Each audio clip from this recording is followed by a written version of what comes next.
¿Qué tal? Muy buen día. Nosotros hablaremos acerca de los procesos culturales.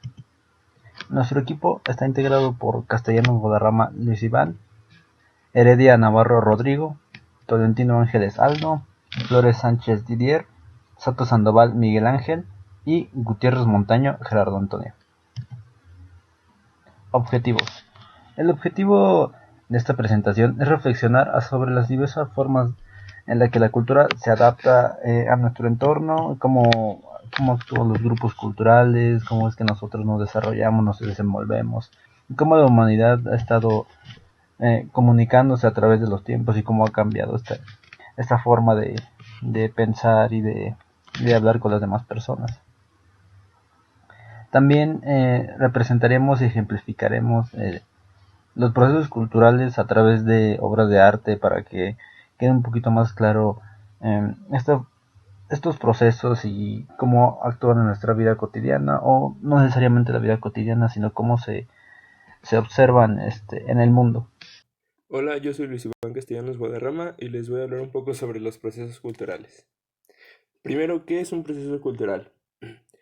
Básicamente es la socialización entre las diferentes culturas realizada mediante la interpretación, interlocución, diálogo, mezcla y adaptación y modificación de diferentes culturas. Otra forma de entender un proceso cultural es el conjunto de fenómenos y relaciones sociales que dan lugar a diversas prácticas. Los procesos culturales se dividen en dos: individuales, que son el aprendizaje, interiorización y sociabilización, y los sociales, que es el multiculturalismo, interculturalidad, transculturación, aculturación, etnocentrismo, relativismo y pluralismo culturales.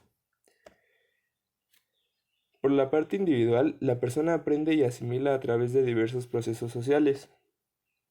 La primera etapa de la dimensión individual de los procesos culturales es el aprendizaje. En la etapa del aprendizaje, el individuo aprende los caracteres, prácticas y valores que le son permitidos. Consiste en la adquisición de aptitudes, actitudes e incluso de los reflejos, entre otros. Esto es lo que determina la forma de ser y actuar de una persona a lo largo de su aprendizaje. Por ejemplo, cuando al querer eructar hemos aprendido que se debe hacer cubriéndose la boca y pidiendo perdón. Como ejemplo, están los consejos de abuelitas, como no te estires después de comer porque se te pueden reventar las tripas. Mediante estas enseñanzas logramos convertir estos sucesos en hábitos, como obedecer y respetar a los mayores o recoger nuestros platos después de comer. El aprendizaje se realiza a través de 4 procedimientos: la repetición, la imitación, la aplicación de recompensas y castigos y por último el ensayo y error. La segunda etapa de la dimensión individual de los procesos culturales es la interiorización. Esto se puede definir como una actitud, la cual se trata de incorporar lo aprendido en la dimensión anterior a la vida diaria. Esto ya no requiere de la repetición de los sucesos, más bien consiste en aplicarlos. Por ejemplo, cuando vamos de visita a casa de un amigo, de la novia o del novio, se aplica lo aprendido en casa, como puede ser no subir los codos a la mesa o masticar con la boca cerrada. También los hábitos de limpieza pueden aplicar aquí, ya que son parte vital de nuestra forma de ser y actuar. Una parte fundamental para la internalización de los hábitos en el desarrollo de la niñez es el amor, afecto y cuidado de parte de los padres. De esta manera, crea un criterio y educación basados en su unión familiar. Esto se puede ver cuando los hijos repiten el comportamiento aprendido en casa, y esto logra la adaptación de los hijos en el entorno social, que es en donde deberá vivir el resto de su vida con los conocimientos aprendidos. Sociabilización. La sociabilidad se refiere a la interacción que tenemos los seres humanos entre nosotros, donde convivimos con diferentes grupos sociales y nos adaptamos a convivir con la gente que está en nuestro entorno. Es aquí donde aprendemos a socializar y a expresar nuestros sentimientos y nuestras ideas. Esto lo hacemos a través de nuestros propios códigos, ya sea a través del habla, a través de señas, a través de algún texto escrito, entre otros. Dentro de este apartado se encuentra la dimensión social. Aquí se desarrollan grupos con diferentes características. Estas características dependen de sus prácticas sociales, de su identidad cultural o de sus cuestiones comunicativas. Un ejemplo de sociabilidad es el primer día de la universidad, donde tenemos que convivir con compañeros de diferentes partes que vienen ya sea dentro del mismo estado, dentro de otra ciudad o de algún otro país. También convivimos con nuestros profesores que tienen distintas formas de enseñar y de pensar, y nos vamos adaptando a nuestro entorno para tener una mejor convivencia y tener mejor productividad. Dentro de esta exposición mencionaremos algunos procesos culturales. El primero será el multiculturalismo, que consiste en diferentes grupos culturales en un espacio determinado, donde no necesariamente tienen que interactuar con el país o lugar donde se encuentren. Un ejemplo de ello sería la cultura maya. La cultura maya, que a pesar de la conquista española, sigue en la actualidad vigente. En México, alrededor de 800.000 personas hablan lenguas mayas, ubicadas en las ciudades de Campeche, Chiapas, Quintana Roo, Tabasco y Yucatán, donde la gente aún utiliza su vestimenta tradicional. Los hombres utilizan pantalón blanco y guayabera, y las mujeres aún elaboran su huipil a mano y aún hacen rituales dependiendo de sus tradiciones. Estos grupos no necesariamente interactúan con su entorno, sin embargo están ubicados en nuestro país. Es por ello que es un gran ejemplo de multiculturalismo. La interculturalidad. ¿Qué es? La interculturalidad se define a la presencia e interacción equitativa de diversas culturas y la posibilidad de generar expresiones culturales compartidas, esto siempre considerando el diálogo y el respeto mutuo. La interculturalidad es un concepto complejo por el cual necesita la aplicación de principios. Algunos de ellos son el reconocimiento de la ciudadanía, el reconocimiento del derecho a ejercer la identidad originaria de los pueblos, el rechazo a las formas de imposición de la cultura hegemónica y marginación de la cultura minoritaria. Esto quiere decir que ninguna cultura o clase se va a imponer ante las demás. Después tenemos la comprensión de las culturas como fenómenos dinámicos, o sea que las culturas siempre se van a mantener constantemente cambiantes. Y la comunicación horizontal, que se refiere a una comunicación sin ningún tipo de jerarquía. La interculturalidad se compone por 4 etapas. La primera es el respeto mutuo, la segunda el diálogo horizontal, el tercero la comprensión mutua y por último la sinergia. Elegimos esta pintura de Jess Crosby, en donde podemos ver un rostro compuesto por distintos rasgos de distintas culturas. Y nosotros le dimos la interpretación de que nosotros somos iguales y lo único que nos distingue es el lugar de donde venimos. La transculturación, ¿qué es? Se refiere a un proceso a través del cual un grupo adopta progresivamente los aspectos culturales de otro grupo social y se apropia de ellas. Este proceso puede ser con consentimiento o por imposición o a la fuerza. Las características. La transculturación se lleva a cabo con el contacto de dos culturas. Este proceso se puede dar de forma directa o indirecta. Es como lo que hablé al principio, que se puede dar de una manera obligada o de una forma pacífica. Se da de forma gradual.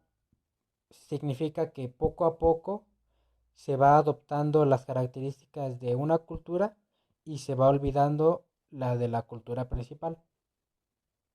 Actualmente la transculturación es consecuencia de la inmigración y lo podemos ver en países latinoamericanos. Elegimos esta obra de González Camarena. Es un mural en donde podemos ver a un guerrero español y a un guerrero prehispánico luchando. Nosotros le dimos la interpretación de que nosotros sufrimos una transculturación obligada, obligándonos así a adoptar nuevas costumbres, así como cambiar nuestra religión. Aculturación. Es un proceso por el cual el contacto es continuo o intermitente entre dos o más tipos de culturas, afectando las respuestas culturales de cada una de estas. En 1936, The American Anthropology Association nombró una comisión para revisarlo. Esta comisión, formada por eminencias de calibre de Redfield, Linton y Herskovits, definieron aculturación como aquellos fenómenos que resultan cuando grupos de individuos de culturas diferentes entran en contacto continuo y de primera mano, con cambios subsecuentes en los patrones culturales originales de uno o ambos grupos. En un detallado estudio del concepto escrito para la Enciclopedia Internacional de las Ciencias Sociales, Edward H. Spencer dice en 1979, el término aculturación se acepta ampliamente entre los antropólogos americanos para referirse a los cambios que se producen cuando se juntan sociedades con diferentes tradiciones culturales. Los antropólogos ingleses, y bajo su influencia, muchos de los que estudian estas cuestiones en África, Oceanía y Asia, llaman el mismo campo de investigación contacto cultural. Etnocentrismo. No siempre tenemos la habilidad de separarnos de nuestro propio contexto y sesgo cultural para comprender el comportamiento de otros. Este tipo de resistencia forma la base del etnocentrismo. En otras palabras, es ver e interpretar el comportamiento de otros a través de nuestros propios filtros. Cada persona en este mundo es etnocéntrica, puesto que cada persona aprende una cierta manera de comportarse y al hacerlo aprende de cierta manera de percibir e interpretar los comportamientos de otros. Es una consecuencia normal de crecer en sociedad. El etnocentrismo no es bueno ni es malo, simplemente refleja una situación que todos tenemos a ver el mundo a través de nuestros propios filtros culturales. El etnocentrismo es una consecuencia normal del proceso de socialización y enculturación. Relativismo cultural. El relativismo cultural es la idea que todas las creencias, costumbres y principios morales están relacionadas con el contexto social de la persona. En este sentido, como no existe una norma moral universal, nadie tiene derecho a juzgar las expresiones culturales de otra sociedad. El relativismo cultural se refiere a la idea de que los valores, el conocimiento y el comportamiento de las personas deben ser entendidos dentro de su propio contexto cultural. La desnudez constituye un ejemplo que puede ilustrar el relativismo cultural. En muchos países del mundo, estar desnudo puede ser interpretado como una actitud sexual, pero en ciertas culturas estar desnudo es parte de la vida cotidiana, como es el caso de diferentes culturas indígenas del mundo. Aunque muchas culturas toleran la desnudez en el arte en mayor medida que la desnudez en la vida real, con diferentes parámetros sobre lo que es aceptable. El pluralismo cultural. El pluralismo cultural es aquella ideología o modelo de organización social que afirma la posibilidad de convivir armoniosamente en sociedades, grupos o comunidades étnicas, culturales, religiosas o lingüísticamente diferentes. Valora positivamente la diversidad sociocultural y toma como punto de partida que ningún grupo tiene por qué perder cultura o identidad propia. La diversidad existente no desaparece, sino que se mantiene, se recrea. Esa es una frase relativa al pluralismo cultural. De esta manera se fomenta la práctica de las tradiciones etnoculturales. Se buscan vías para que la gente entienda e interactúe. Se basen en el respeto y las diferencias. Se hace hincapié en la interacción de los grupos étnicos y en su contribución al país. De esta manera, se asume, en definitiva, que cada grupo tiene algo que ofrecer y que aprender de los otros. Las danzas, por ejemplo, las danzas honran a los dioses y pretenden generar conexión en el cosmos mediante una especie de meditación en movimiento. Hay danzas especialmente dedicadas a Quetzalcóatl, Tlaloc, entre otros dioses. Se dice que los descendientes de los mexicas decidieron esconder conocimientos de la gloriosa cultura de sus padres en estas danzas para que se preservaran con el tiempo. Un claro ejemplo son los bailarines aztecas del Zócalo de la Ciudad de México. Estos bailarines contemporáneos toman gran parte de su inspiración en el antiguo ritual y la danza tradicional, llevándola al público moderno y recordando a todos sobre el pasado azteca y mestizo de México.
La responsabilidad vital del artista es vital, ya que mediante sus obras, ya sea de pintura, de cine, de música, de lo que podamos observar o apreciar, se transmite el mensaje puede o no cambiar la mentalidad de la sociedad, ya sea mediante las pinturas con mensajes fuertes o películas que hacen cambiar el pensamiento social o las canciones que expresan todos los cambios que han estado pasando en la actualidad.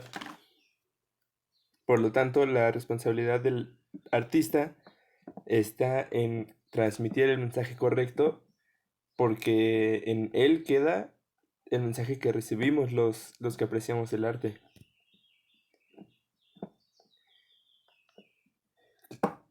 Consideramos que sí, ya que mediante obras importantes o hechos artísticos es una manera pacífica de hacer cambios sociales.